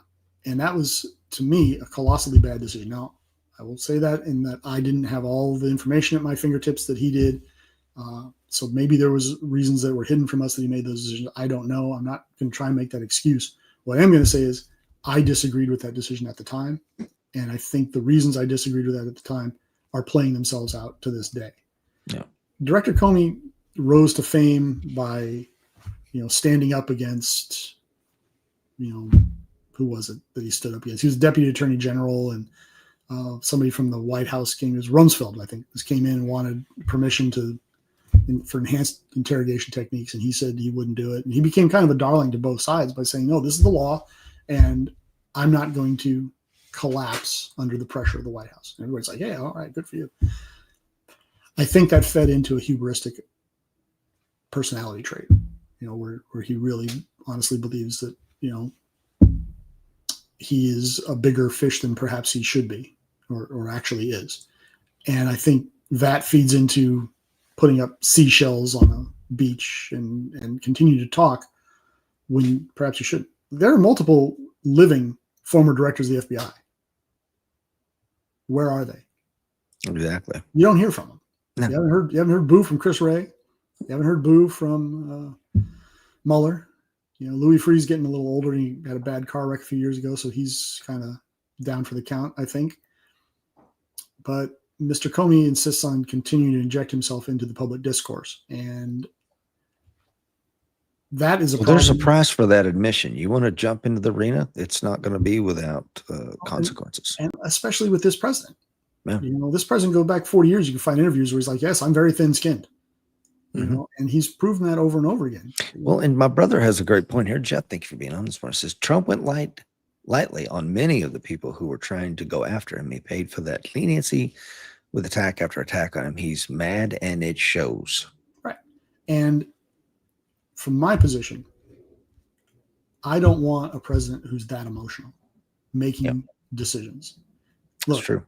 You are in the presidential politics of the United States of America. That is a contact sport. There is no way around it. That is a brutal environment I want nothing to do with. When I was up on the Hill, there's a lot of conversation about, would you ever run for Congress? You ever do this? You ever that? I'm not saying I have that kind of, that's ever a possibility for me, but I wouldn't do it simply because I don't want to go through that. I live in a farm in East Tennessee for a reason, Dr. Fuller. You know what I'm saying? Exactly. So if you're going to enter into that environment, that's, as you say, that's the price of admission. Mr. Comey keeps putting himself in there with a guy who enjoys fighting, right? Who takes things, personally, and he fights, and a lot of us, that's an appeal. I want a president who fights. Amen. What I don't want is a president who throws his sucker in the dirt and gets emotional about that. Mm. And, it's interesting to me because I don't think President Trump is very emotional when it comes to international relations. He seems to really have it together on that issue. He seems to be making decisions based on fact and not emotion. Witness his recent break with Netanyahu, right? Okay. Well, okay. I think I'm getting far afield. I apologize. Well, no. You're not getting far afield. You're making a very, very good point. But I think there's a very clear distinction. These people came after him personally. You know what I mean? And if you say, well, Iran tried to assassinate him and we bombed their nuclear facility, I'm like, okay. Bush went after Iraq because they tried to kill his dad or whatever these allegations have been.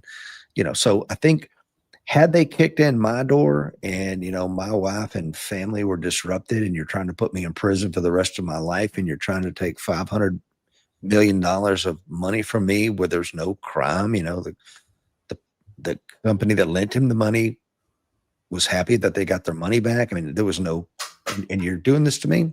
Okay, pal.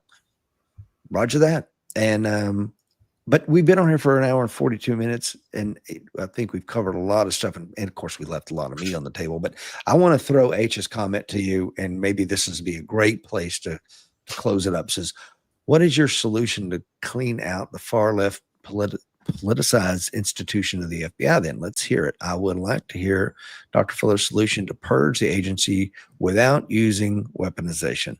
And it's a valid question, and I would answer it thus.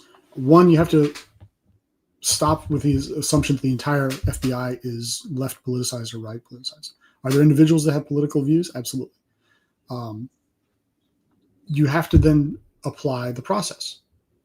You look at the Hatch Act is the lead one, but there are multiple policies, procedures, and laws that govern.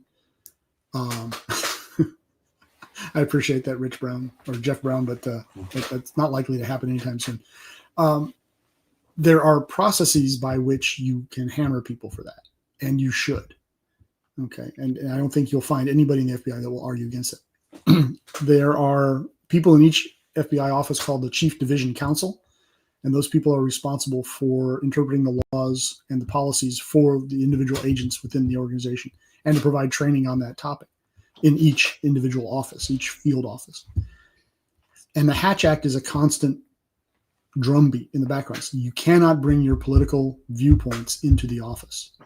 And if you do, there are processes by which you can be punished for it, and you have been. I've seen people get hammered for it. Somebody puts up a bumper sticker in their cubicle, gone. That the bumper sticker's gone, and they get something in the file. They get hammered for it. If you show up at a political rally, there are rules about where and when you can go. You sacrifice an awful lot of your constitutional rights when you join the organization like the FBI. Mm-hmm. And those policies are already in place. So to answer H's very valid question, you simply enforce those policies. So we had a couple years ago, what's his face had his little affair, and he was texting back and forth about how bad, Orange Man bad. What was that guy's name? He ended up, if I hadn't mentioned him, I probably could have told you his name. He had an affair, and all of it got blown up on Capitol Hill, and he ended up having to testify about, how we were going to keep Trump from taking office. What the hell was that guy's name? Somebody. Petraeus, was it? No, not Petraeus. He was a general. Yeah, but he was CIA director when he was having his affair. Yeah. Interestingly, the guy who investigated that case was a friend of mine here in the Charlotte office. Really nice guy. Pete Strzok. Thank you, H. Thanks. So Peter Strzok clearly violated FBI policy and the law, and he got freaking crushed for it, right? And his girlfriend got fired for it, and that's appropriate, right? Mm-hmm. It's absolutely appropriate. And you can look at their phones and figure out who they're talking to, what they're talking about, and you can talk to him, and you can conduct an investigation, and you should. And that's what OPR does. Nobody has a problem with that. And here's the other thing. Even when you see miscarriages of justice, and I know you saw it in the Marine Corps and in law enforcement, mm-hmm. You'll see times when you don't agree with the outcome, but it was lawful. And you're like, look, dude, you made a bad decision, and I'm sorry this happened to you. I feel bad for you, but you got crushed. You got hammered because you did something wrong. I had to arrest a guy one time because he tried to sneak a penknife, a folding penknife, little old timer penknife like your grandfather mm-hmm. carried, right? That big. Mm-hmm. Tried to sneak it on an airplane. I think I talked about it on the show one time. And he was a Vietnam vet, and he was, he gave speeches every year, a Memorial Day to his little small town in Ohio. And, he was carrying the knife because he's a battery inspector at a plant. And when he got to where he was going to have to work that same day. And he used the knife to lift labels on the battery. And, he just didn't want to lose it and check baggage because he really had to get to work. And he was, and I felt really bad for the guy. The more I found out about him, single dad, wife had died a couple of years before, had 2 small kids at home. I mean, it's just the litany of why this was a good dude. And, he's crying, right? He's boo-hooing. He's like 50 years old, and he's never had a problem a day in his life. And the decision was made. It got kicked all the way up to FBI headquarters and Department of Justice. And they said, he's got to go because it was post 9/11, and he's got to get arrested. So we've all seen that happen where you feel like, well, this was heavy-handed. But it's in keeping with the rules. And we have far less problem with that than we do when people ignore the rules and apply them based solely on a political litmus test. Can I ask a question that I should know the answer to, and I absolutely do not? I was telling somebody this. As a police officer, I had a huge latitude for selective enforcement. Mm-hmm. I could on the street, and I did many times, like, look, pour your beer out, get somebody to get you down here, I'm not going to take you to jail for public drunkenness. Pour your beer out, get your mama down here, and take you home. Does the feds not have that sort of selective enforcement? It's a very, very gray area. Like I remember very early in my career, walked into a bar. We were going to do an undercover for a hitman. The guy was trying to become a hitman, be a paid assassin. And as we're walking through the parking lot, there's 2 girls in the front seat of a car snorting coke. Mm-hmm. And I see it. I look at my partner, who's a senior agent at the time, and I point. He looks at them, and he looks at me and goes, taps on the glass. They look up. I'm literally a straw in the nose looking up. He holds up the badge. Right? They look, oh, shit. They roll down the window. It says, dump it. Had him dump it out the window. I said, get out of here. Go home. You're done for the day. And then we went on about our thing. Now, why? Because we had bigger fish to fry than a couple of kids. Well, you obviously got bigger fish to fry than a Vietnam vet with a penknife. So, I'm trying to figure out why in God's name was the decision to destroy that man. Because it was post 9/11, and they, anybody carrying any kind of a knife. We're talking about 6 months after 9/11. I know, but I disagreed with it at the time. I know you did, but I would love to punch that person in the face who decided to go after this guy because, again, I remember I'm a Marine Corps officer. I've got my thing on. I've got my decorations here. I've got my cat card. I'm credentialed. Here I am. And me and two nuns who are wearing their habit, we're getting wanted and we're getting the full Monty at TSA. Meanwhile, burqa'd people are walking right by us. And I think that is, kind of this whole country's scruff and bottom to the top if we're going after this. And I remember looking at those nuns like, yeah, we're the problem, right? And I would say the same thing about the 19 hijackers had a few things in common. They were all men. They were all Muslim. They were all extremists, of which this gentleman was none of the above. So if the people that are making those kind of decisions have no business in those positions, and if Rich Brown's world, I get to be king for a day, you're fired. What did you decide to do? Okay. Tell me how that made sense. Okay. You don't have the ability to make reasoned judgments as a federal prosecutor. Bye-bye. And your point speaks to our overarching thesis here today. You cannot allow the weaponization, the politicalization of instruments like the Department of Justice or any of the federal government. You can't allow it, because then you end up with exactly what you're talking about there. Because the politics are left-leaning, we're going to let the Muslim-looking people on the aircraft, scot-free, or we're going to let immigrants on a plane with no identification. But the other folks that don't vote for us, we're going to put them through the ringer. We can't have it. And whether it's the right side or the left side doing it, we've got to, call it out when we see it and try to stop it, because otherwise this pendulum just keeps swinging. Hard right, hard left, hard right, hard left. And when it's swinging your direction, it's all wine and roses. But when it's swinging the other way and you're the one getting trampled, the fight has come, right? Yeah. And that's why we got to look at things and say, look, this is just not good for us in the long term. Yeah. Dan Brady's comments, freaking awesome. Thanks for being on, Dan. He says, what's right isn't always legal, and what's legal isn't always right. And I've said it. Yeah. One of my heroes is Rosa Parks, man. I mean, just the courage it takes to go, not moving today, pal. Yeah. Well, you're going to be arrested. Okay, great. Fantastic. Let's go. Because this is not right. And anybody outside of Birmingham, Alabama is going to realize this for what it is. It's disgusting. And then the laws start changing. Right. And this is also why we need a free press, and to include shows like this one, where, journalists can get the word out and we can have these debates, right? We can have these conversations. We can kick around ideas, and we can agree and disagree reasonably. Because, look, folks, the more this kind of stuff happens, it feeds into a bigger problem. And as we always say in the show, that fight is coming. Being informed is part of being ready. Yeah. What do you think is going to be like when every single platform is like this? One of the things is I don't make a dime from YouTube. I'm not monetized. We do have sponsors. Don't get me wrong. This is, full disclosure. Click the links in today's show notes and buy stuff from our sponsors. They make it happen. But I specifically decided I don't want YouTube's money, because I'm going to have to censor what I say.